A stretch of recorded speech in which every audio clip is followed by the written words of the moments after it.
Lundi matin, très heureux aujourd'hui aux Issambes, dans ce tout nouveau lieu d'art contemporain qui est extrêmement original, puisque c'est un ancien chantier naval qui a appartenu à la famille de Paolo, ici présent, et qui, après une rencontre avec Michele, qui est foisonnant d'idées, a décidé d'en faire un centre d'art contemporain d'une surface inouïe, 6000 m².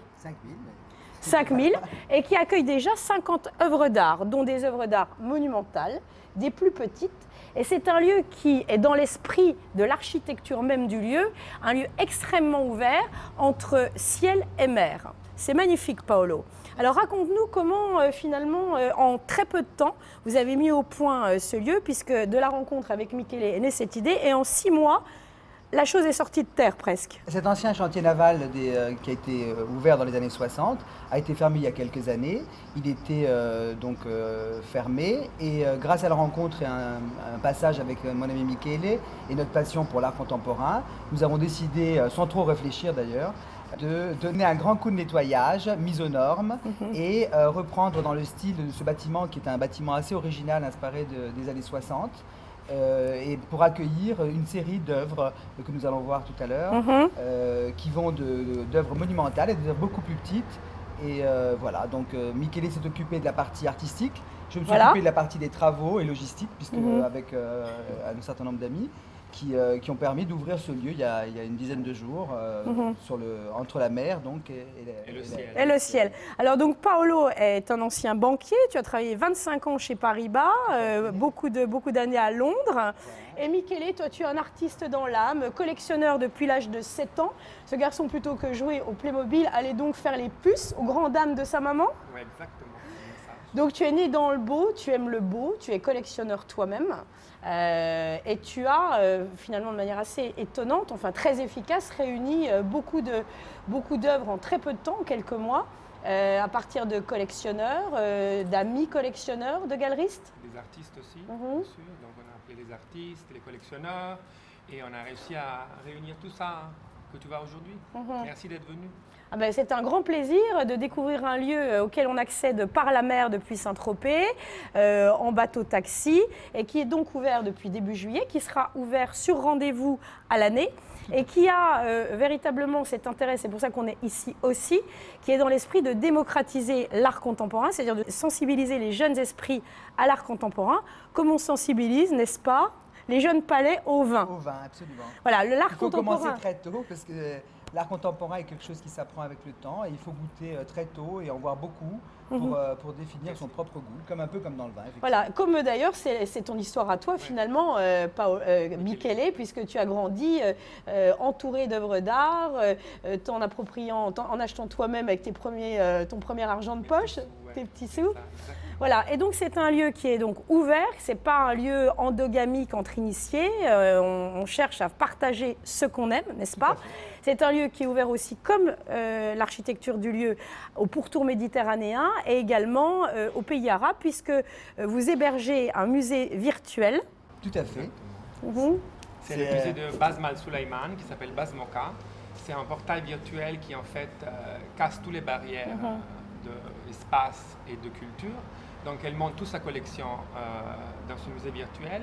Et bientôt, elle va avoir un nouveau show qui va ouvrir le 30 septembre à l'Institut du monde arabe à Paris. Donc je t'invite à venir aussi à Paris. Nous y serons. Le musée, voilà. Et donc on va présenter après, on va te montrer des œuvres d'un artiste saoudien, des vraies œuvres, et on les voit aussi dans la partie virtuelle. Alors ce musée virtuel, c'est très novateur ou est-ce que... Oui, c'est le premier. C'est la première personne qui a inventé ça. Donc voilà, c'est un projet très intéressant. Autre chose que je voulais mentionner, c'est qu'on aura la résidence d'artistes. Voilà, c'est exactement ça. J'allais venir dans un troisième temps, toujours dans ce processus créatif partagé et l'art en mouvement, le work in progress. Vous êtes en train de finaliser cette résidence d'artistes où il y aura donc 2 artistes par an, 2 ou 3 artistes par an. Au moins 3. L'idée, ça serait de faire un dialogue entre les cultures. Donc avoir un artiste de l'Asie, l'Europe et peut-être l'Amérique du Sud et les mélanger sous un même toit ici, Portonic Art Center, et essayer de voir qu'est-ce qu'ils vont nous produire. Voilà, donc 2 maîtres mots dans ce nouveau centre, l'amour et l'ouverture. Messieurs, merci beaucoup. On va donc rencontrer maintenant Xavier qui s'occupe de l'association Portonic Art Center. Xavier était avocat, il a envoyé balader le barreau pour descendre dans le sud, c'est quand même plus agréable, c'est vrai. Et c'est toi qui es en charge de cette association. Quelle est sa fonction ? En fait, l'association Portonic Art Center s'est installée dans ces lieux uniques, cet ancien chantier naval, pour être les résidents de ces lieux et accueillir tous ceux qui veulent s'impliquer dans la vie d'art contemporain qui doit imprégner ces lieux.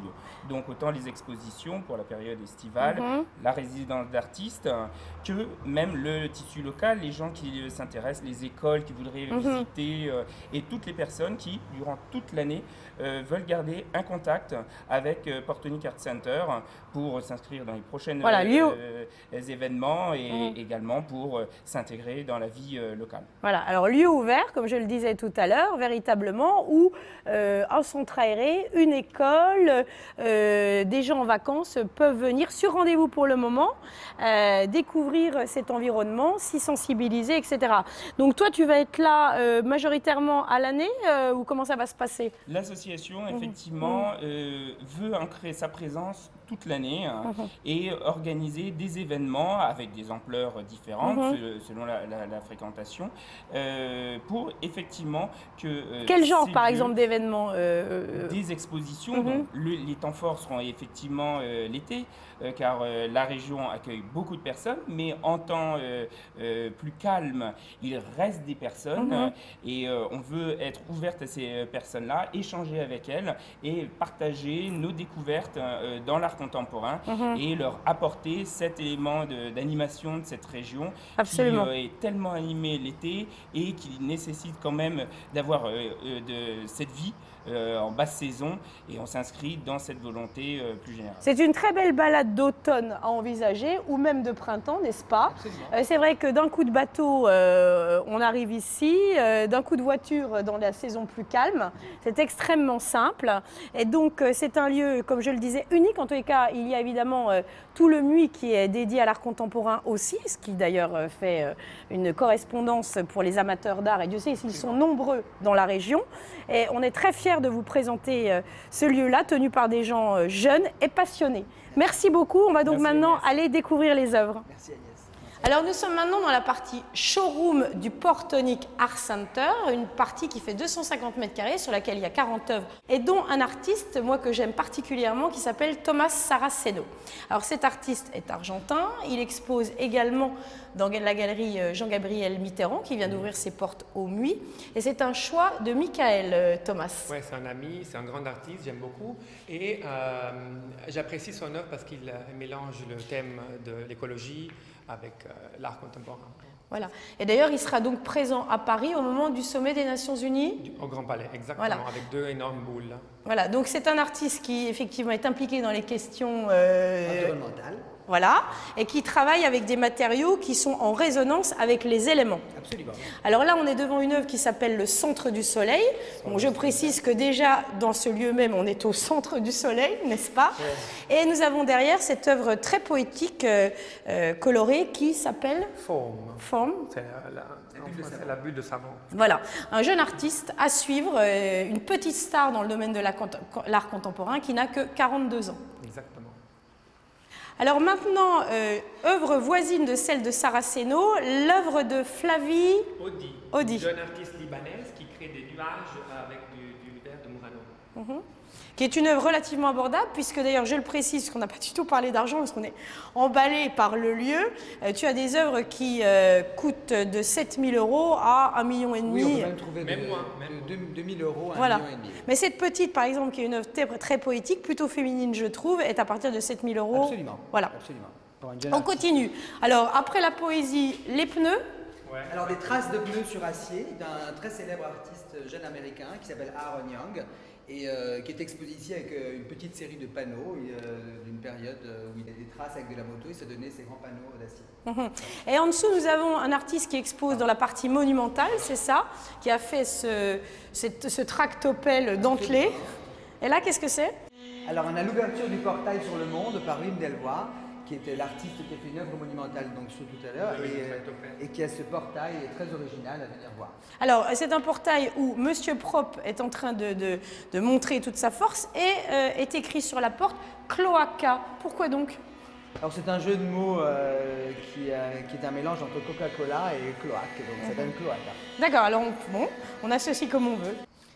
Alors petit stop maintenant dans la partie blanche immaculée du showroom avec 3 artistes de 3 continents. Exactement. On a un artiste français, un artiste coréen, un artiste américain. Là, on a le nu qui descend les escaliers. De Luc Laprès. Vous avez ensuite un banc à base de cuir et de résine qui est fait par un jeune coréen.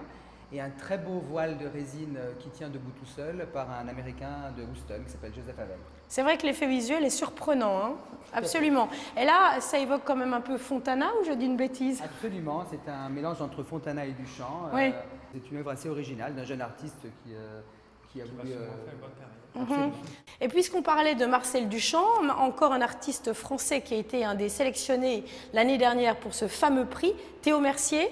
Tout à fait, un jeune artiste français nominé pour le prix Marcel Duchamp et qui nous a prêté cette œuvre qui est le mauvais œil pour nous en protéger. Voilà, et bien écoutez, en tous les cas on se sent entouré de bonnes ondes ici. On vous invite vivement à venir découvrir ce lieu et la 50aine d'œuvres qui y sont exposées. J'espère que nous vous aurons donné envie avec cette petite visite en charmante compagnie aujourd'hui. Merci.